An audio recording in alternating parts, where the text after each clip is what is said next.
Good morning, everyone. Very excited to be here. Thank you for the introduction. As mentioned, my name is Ed Rubinstein. I'm a vice president with Noventa Energy. So you're saying, why Noventa Energy? I thought this was Huber. And so Noventa Energy, we are a renewable energy company. Oh, we have a technical issue already. This is the problem with being first, right? All the bugs. So Noventa Energy, we are a renewable energy company, but we are also the exclusive distributor of the Huber Thermwind, the wastewater energy recovery technology in North America and the UK. But as Noventa Energy, we bring a lot more. So it's not just equipment sales, but we can also help design, build, even operate and own systems for recovering wastewater energy. Get a little bit more into that. Some of this, you're going to see this over and over again, but wastewater is an untapped resource. As long as people are flushing, you've got a renewable source of heat and cooling. And it's kind of like a geofield where it's constantly renewing itself. So people are probably familiar with geothermal. Again, as long as people are flushing, you're going to have a flow of wastewater, which you can use for heating and cooling buildings. And in doing that, you can reduce carbon emissions. You'll see we've got a case study, reduce the operating costs. You can add resiliency and reliability to systems, maintenance cost, and also what Noventa brings to the table as well is the ability to finance projects as well. So in these days, I'm from up in Toronto, up in Canada. Don't hold it against me. I mean, I didn't wear my Maple Leafs stuff. You should. But the ability to finance, especially for cash strapped for public institutions, also brings a lot of added value to the table. Again, we have our Huber as our technology partner. We also work with Train heat pumps that you're probably familiar with heat pumps. It's a big part of wastewater heat recovery, not necessary, but adds to it. And you can see some of our investment partners. Some of these are specific Canada, but Ancala is where we get our financing from. And this is what allows Noventa and Huber to finance projects here in North America. All right, I already talked to you about the advantages. We'll go over those and we'll get to the technology. So there is a lot of untapped resource here. This number, I think, is for North America, 145 billion liters, right? And this is wastewater is everywhere. It's in urban areas, it's in rural areas. This is something we need to start tapping into. And I think it's going to be a big part of decarbonization in the world. So I don't know how technically technical people are. So very quickly, this is conventional cooling systems. Right, so you have a cooling demand from a building, you've got a chiller, and then you're going to reject the heat to the outside environment, typically through a cooling tower. And you get what's known as a coefficient of performance, or COP. This is sort of like the efficiency of between 5 or 6 under ideal conditions. So this means for every unit of energy you put into your system, you get 5 or 6 units of cooling. So this is why we love heat pumps. They're super efficient. It's like 500 or 600% efficiency. But when you need that cooling system most, you'll find that your COP is going to be much lower because outside temperature, it could be humid and different, delta T, just to get a little bit technical, as low as 4. So the beauty about using wastewater energy recovery is that we start to use the sewer as a heat sink. So all that heat we've grabbed from a building, we can now dump it to the sewer. And you can see there, this is a coefficient of performance, much higher and consistent. Sewage is usually a pretty consistent temperature range and consistent flow. So we can get efficiencies or coefficients of performance of about 6.5 or higher. And because you're no longer using cooling towers where there's a significant amount of evaporation, you have significant water savings as well. On the heating side, and this is where it's really excited for decarbonization, natural gas, right? So by definition, you're going to have efficiency or COP of less than 1. So, 75, 80% efficiency for your natural gas boiler or oil, whatever you're using. But when you use a heat pump, you can see that you're going to get a coefficient of performance of 4, 5 or higher, right? So you go from an efficiency of less than 1 or less than 100% to 400 to 500% efficiency. This is why heat pumps are so powerful, right? And again, this means you're avoiding burning fossil fuels for heating your buildings. So this is the Noventa wet system. So I'm going to spend a couple minutes here. I think you'll give me the hook when it's getting close. But this is how we design our system. So number one, this is your sewer, right? And it doesn't matter what sewer size you have. As long as there's a sewer there, we can access it. And we do that through what you see as number 2 there, what we call wet well. It's quite simply a shaft, right? We sink it next to the sewer. We have a little tunnel or a little pipe connecting to the two. And then through gravity, we have the raw wastewater. This doesn't have to be processed wastewater. It goes into one of the Huber screens.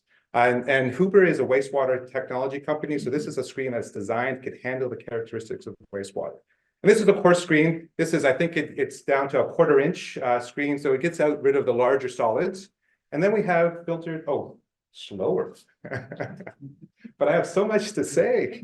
Okay, and so it filters down. We have this filtered wastewater, then gets pumped up to number 5, which is the Huber Rowan heat exchanger. Again, this is a heat exchanger that's designed by Huber, a wastewater company, that's able to handle the characteristics of sewage. Sewage is not a nice material. And we'll get a little bit more into this technology coming up. That heat exchanger then takes that filtered wastewater, the coarsely filtered wastewater, transfers it, it's a shell and tube heat exchanger, transfers it to clean water, then it goes to heat pumps, which you can use for either heating or cooling. And you put it all together, you put the heat pumps together with your heat exchangers, and that becomes your energy transfer station. So a little bit about Huber. Again, our technology partner, Huber, has been in business doing wastewater treatment for over 200 years. And this is a real benefit because their equipment, again, can handle raw wastewater.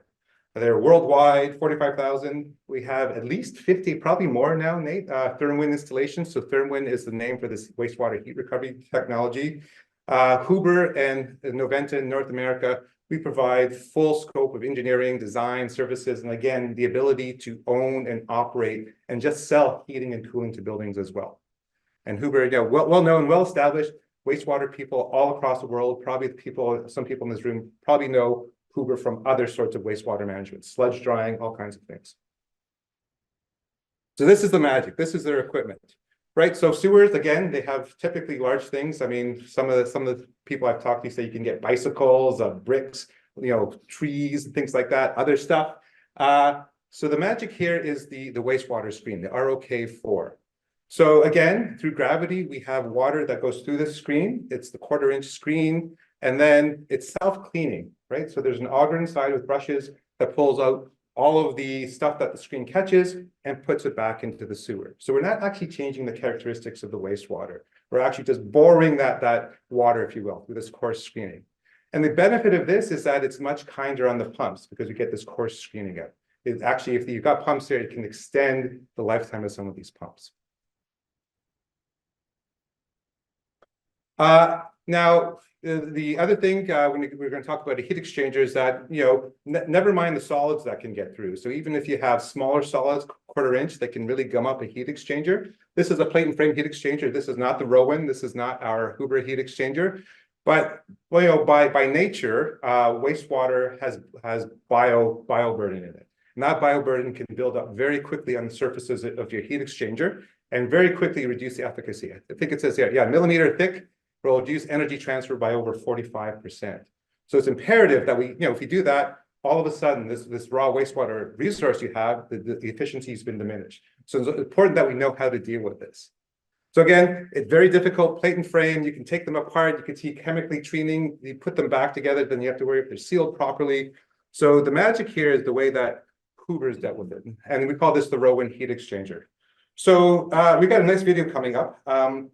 Maybe I'll just jump to the video, but you can see on the right here, so the thing about the Huber heat exchanger, it's a shell and tube heat exchanger. The tubes is where the clean water flows. And we have this self-cleaning mechanism. Basically, it's a pulley, the conveyor has these O-rings, and it literally wipes clean the tubes. So you can see on the right-hand side of this picture here, number 5 is at the end of the tube bundle, hasn't been cleaned. You can see there's a buildup of gunk there, for lack of a better word. On the left side, this is where it's been cleaned and it's shiny, right? So you have the clean surface, you get that better heat exchange. So let's see how this video goes here. All right, so here we go. We got the filtered wastewater coming in and the clean water. It's going to get dirty eventually, right? Over time, that bioburden builds up. There's brown, right? And then quite simple, it's a big thick chain that pulls this across. The solids, whatever gets cleaned off there, any solids that have passed through drop to the bottom, and through an auger, it's pushed out of the heat exchanger, goes back in the sewage as well, right? So very, very simple, but very, very effective.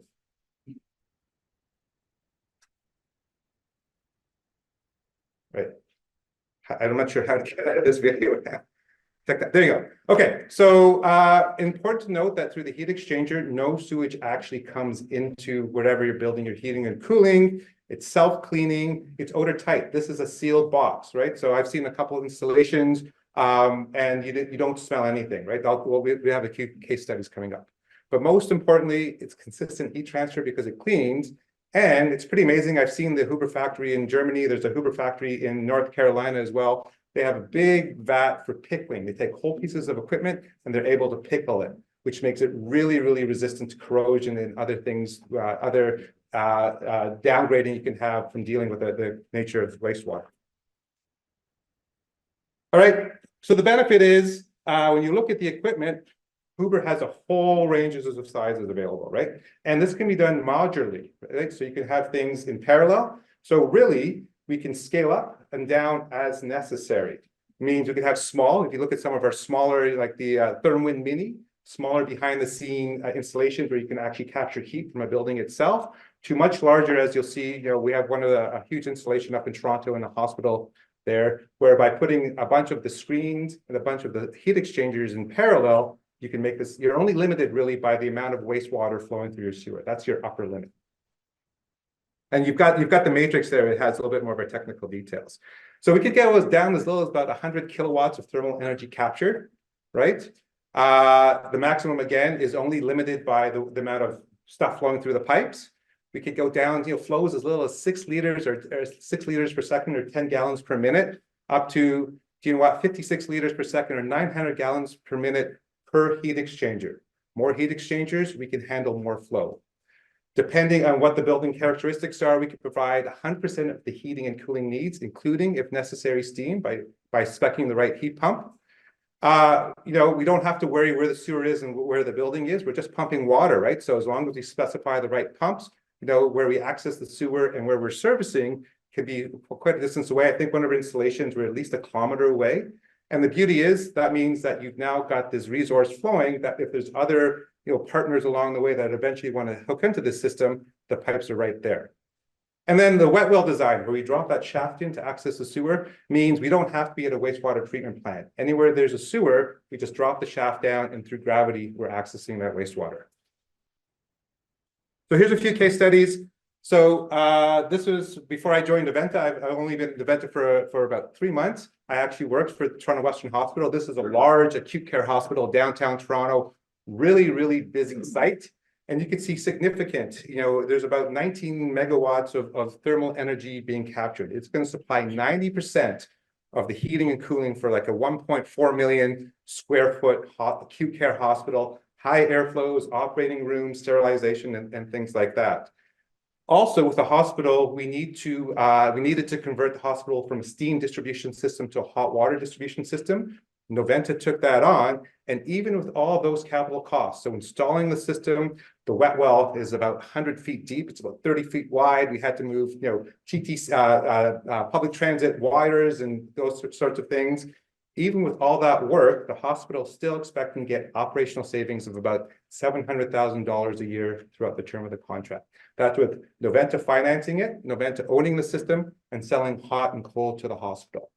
Also, the hospital is building, right, that top picture there's a parking lot. There's a brand new tower going to be built right there.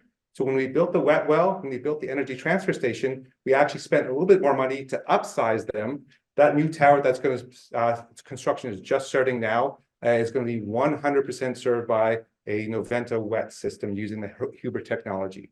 That's going to be heating and cooling, steam for humidification, heat for sterilization. All of that's going to be coming from wastewater. And this is my baby.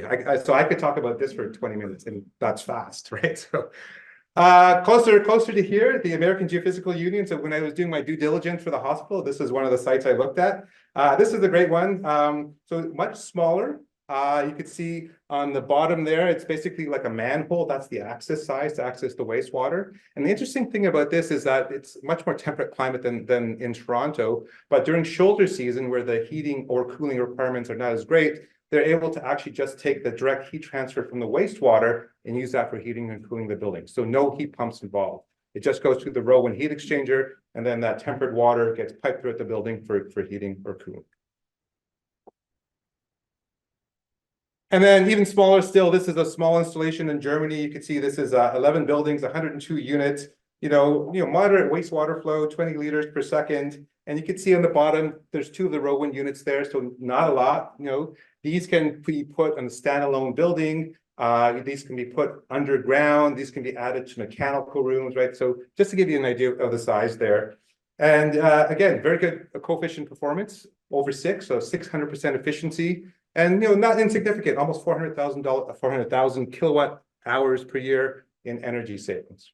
So to go from from a acute care hospital, which is on track to be the largest raw wastewater installation in the world right now, to something much smaller. I don't have any case studies here, but behind the meter, the Thermwind Mini, our smallest unit available, is capturing the wastewater effluent from a specific building and putting the energy back in the building. So full range. Really depends on how much space you have, thermal load, and the sewage flow.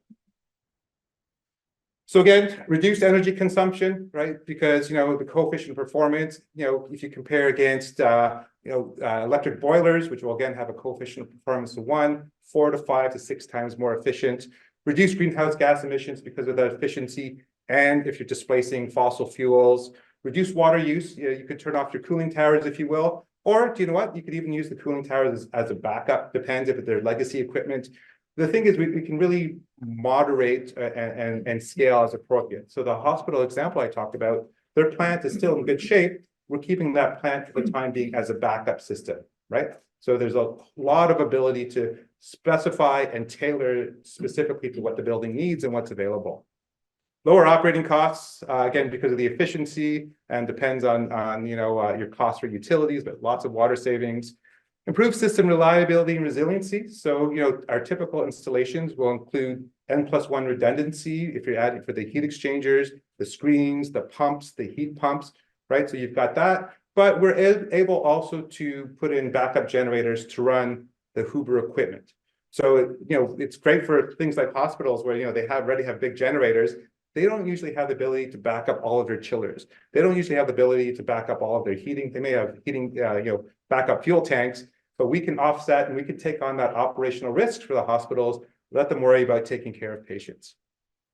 And then if financing comes into play, reduce capital costs. We can finance up to 100%. And then through energy as a service, we can then just sell hot and cold water to the building. It's an operational cost for them. We take on that capital risk. We take on that operating risk. And I think even when I slowed down, I think I'm under time. So I think we're moving on to the next one, Michael. Yes. All right. So I think there's going to be questions after there's a panel and stuff like that. So exactly. Thank you. Thank you, Wade.